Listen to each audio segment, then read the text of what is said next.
Caríssimos irmãos e irmãs, na primeira leitura de hoje, São Paulo retoma o elogio a Abraão. Mostra que Abraão, ele é feliz, ele é justo, ele é santo, porque ele fundamentou a sua vida em Deus.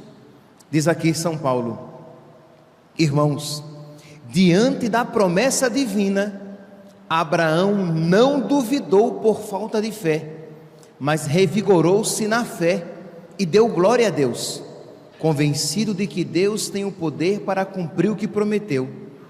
Esta sua atitude de fé lhe foi creditada como justiça, como santidade. Abraão creu na palavra de Deus e por isso se tornou justo, se tornou santo. Mas o que foi que Abraão fez? Abraão, diante de uma promessa que ele ouviu de Deus, ele deixou tudo. Ele deixou os seus bens, ele deixou a sua família, ele deixou a sua terra e, posteriormente, ele estava disposto até a entregar o próprio filho, já que isso Deus lhe pedia. Por quê? Porque para Abraão, a sua segurança, a sua felicidade, aquilo, ou melhor, aquele sobre o qual ele iria construir a sua vida, era Deus. Então, olha aqui, para Abraão, queria construir a sua vida sobre Deus, sobre a vontade de Deus, e para construir a sua vida sobre Deus, para colocar a sua segurança em Deus, ele abandonou tudo. Ele saiu lá de Ur, na Caldeia, e sacrificou, pelo menos começou a sacrificar. Deus, que depois o impediu, estava disposto a sacrificar o próprio filho. Vemos aqui a grande generosidade de Abraão, fruto da sua grande e poderosa fé. Quando nós olhamos para o Evangelho, vemos um contraste, um grande contraste. O homem da parábola contada por nosso Senhor, é um homem que fundamentou a sua vida não nos preceitos de Deus, não na obediência a Deus, mas fundamentou a sua vida nos bens terrenos, isto é, na ganância do seu coração. Jesus diz assim, que depois que ele construiu, que ele conseguiu ajuntar uma grande riqueza, ele disse para si mesmo: meu caro, tu tens uma boa reserva para muitos anos, descansa, come, bebe, aproveita. Nós vemos aqui a disparidade entre Abraão e o homem da parábola, e o louco, é assim que Jesus o chama, e o louco da parábola. Meus santos, Abraão poderia ter pensado também desta mesma maneira, isto é, Abraão era rico, Abraão tinha muitos bens, e Abraão poderia então querer alcançar a segurança da sua velhice nos seus bens. Não é assim, meus santos, sejamos sinceros, não é assim que muitos pensam, isto é, justificam a sua falta de fé e o seu apego às coisas do mundo com o seguinte raciocínio, a seguinte racionalização: mas na minha velhice eu preciso ter uma segurança, na minha velhice eu sei que eu vou adoecer e eu precisarei desses cuidados, na minha velhice os meus filhos não me ampararão e eu preciso ter um meio de subsistência. E aí vamos apegando, deixando que o nosso coração se apegue cada vez mais a essas coisas, e vamos colocando a nossa confiança nos bens deste mundo. É a diferença aqui de Abraão e do louco. A atitude de Abraão, sejamos sinceros, não é uma atitude muito à lógica do mundo, louvável. Ele teve um encontro com Deus, ele teve uma inspiração divina, ele ouviu uma palavra no seu coração que disse: vai, Abraão, sai da tua terra e vai para onde eu te indicar. E confiando aquela palavra que lhe disse que a posteridade dele seria grande e imensa como as estrelas do céu e como a areia das praias, e confiando naquela palavra que ele, e só ele, tinha ouvido, ninguém mais, Abraão acreditou e colocou sua confiança em Deus. Imagine, meus santos, nós que muitas vezes temos dificuldade de crer, mas nós, quando olhamos para trás, nós temos no mínimo 4.000 anos de história de homens e mulheres que colocaram a sua confiança nesta palavra. Nosso pai Abraão, os santos do Antigo Testamento, os santos do Novo Testamento e os santos da igreja, todos eles fundamentaram a sua vida na palavra do Senhor. Todos eles construíram a sua casa sobre a rocha, todos eles procuraram a sua segurança em Deus. Abraão não tinha nenhum outro exemplo. Abraão tinha apenas aquela palavra que ele tinha ouvido no seu coração, e Abraão creu, e Abraão acreditou, e diz aqui a palavra, e isso lhe foi dado como justiça, como santidade. Meus irmãos, esta palavra aqui, a igreja nos reserva esta palavra, chamando-nos a uma atitude semelhante. Nós também precisamos, no nosso dia a dia, construir a nossa vida na palavra de Deus. Nós também precisamos, na nossa vida, pedir a Deus que Ele nos conceda esta sabedoria de Abraão, essa sabedoria dos santos, para que nós também fundamentemos as nossas escolhas na palavra de Deus, nos mandamentos de Deus, na vontade de Deus.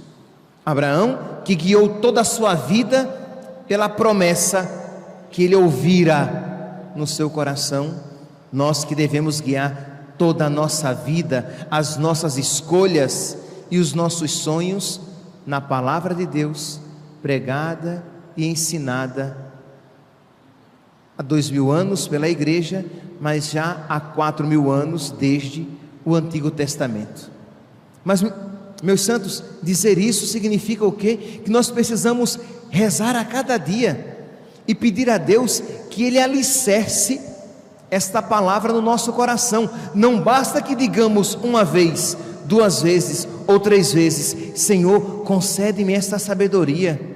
Senhor, afasta de mim a estultícia, o estulto louco, a loucura de querer fundamentar a minha vida nesses bens. E aí sim, você trabalha e trabalha cada vez mais para alcançar bens, e você busca cada vez mais aquelas realidades que podem ser vistas e que podem ser tocadas e que podem ser compradas, e vai colocando o seu coração nessas coisas. Não, pedir a Deus que lhe conceda a sabedoria de você buscar as realidades eternas e espirituais, como diz o mesmo São Paulo na carta aos Colossenses, capítulo 3, versículo 1: buscai as coisas do alto, afeiçoai-vos às coisas do céu. Novamente, essa mesma mensagem: afeiçoar-se às coisas de Deus.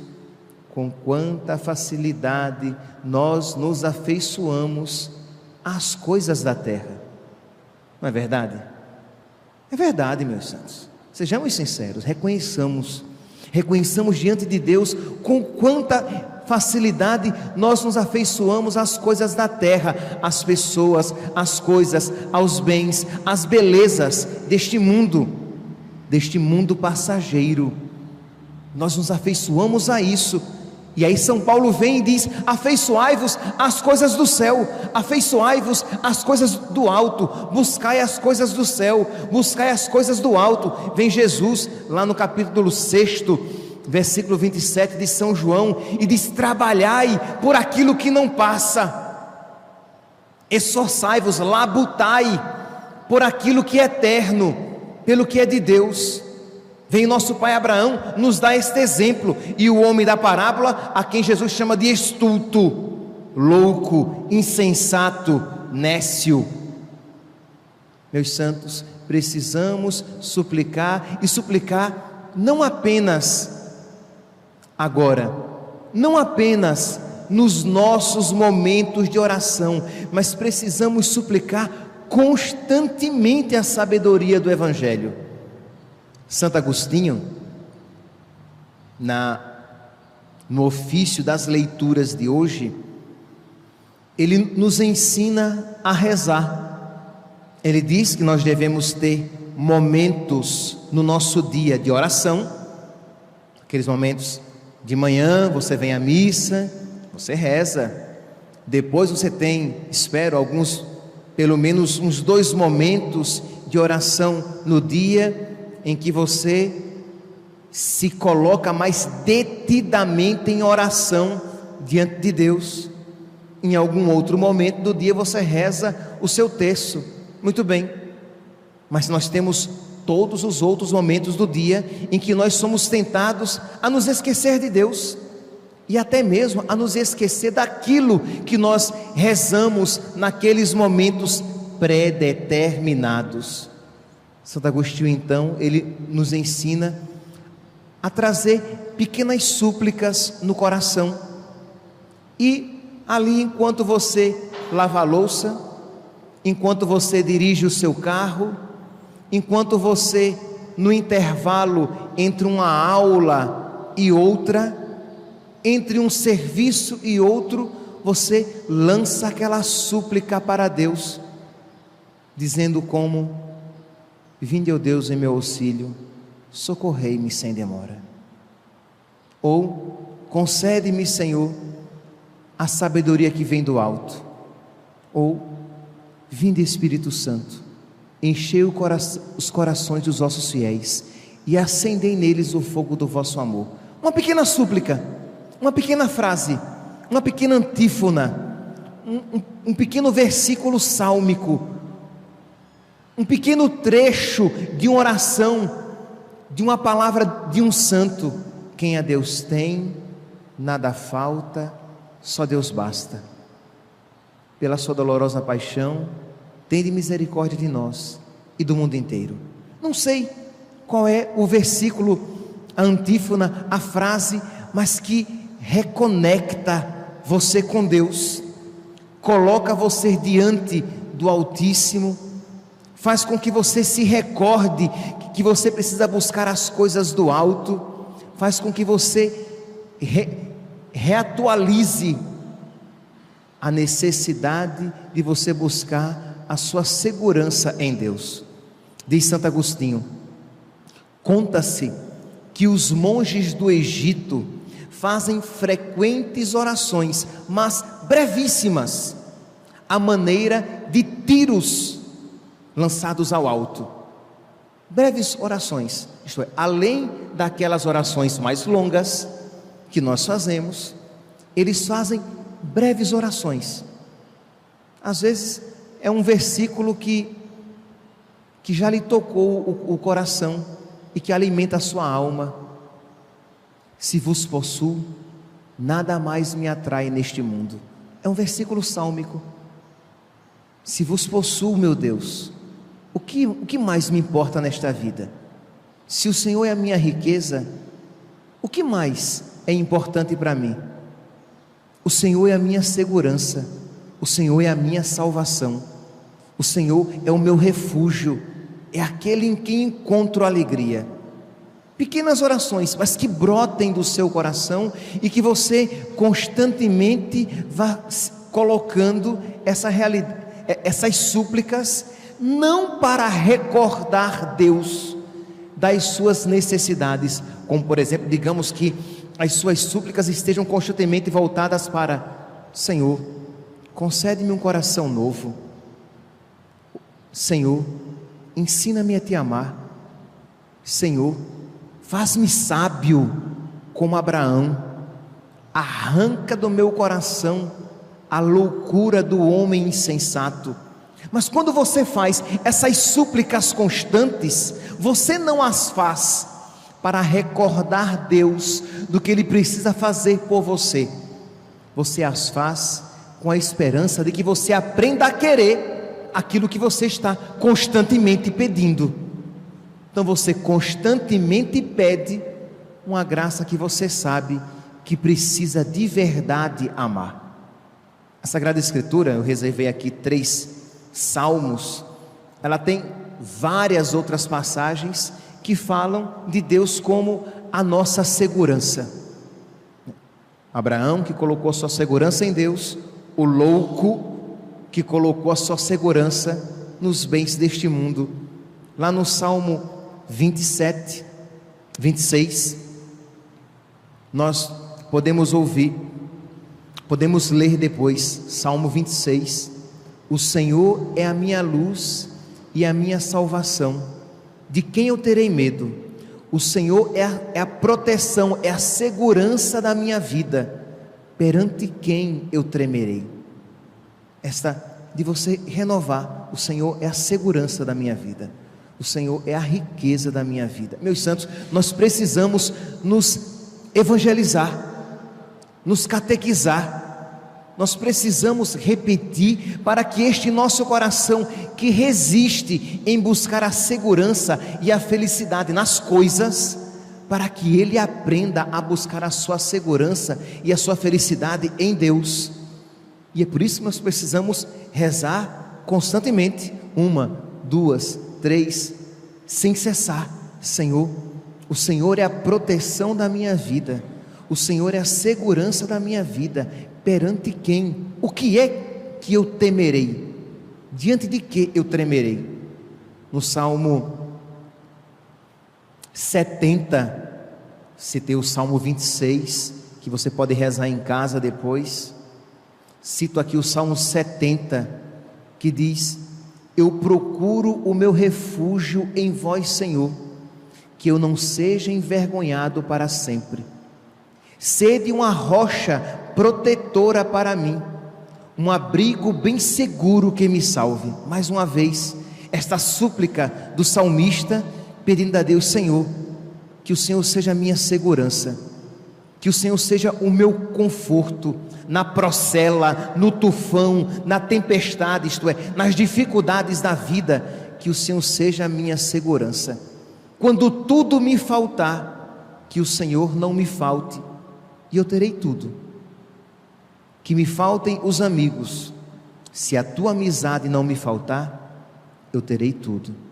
Que me faltem os bens, se tu não me faltares, minha riqueza, não me faltará nada. Que me falte a saúde, se tu não me faltares, minha salvação, terei tudo. Quem a Deus tem, nada falta, só Deus basta. Se os meus sonhos não se realizarem, que se realizem os teus sonhos, a minha salvação. Se os meus projetos não se realizarem, que o teu projeto se realize, a minha salvação. O projeto de Deus, o sonho de Deus é a minha salvação eterna. A alegria de Deus é o homem salvo.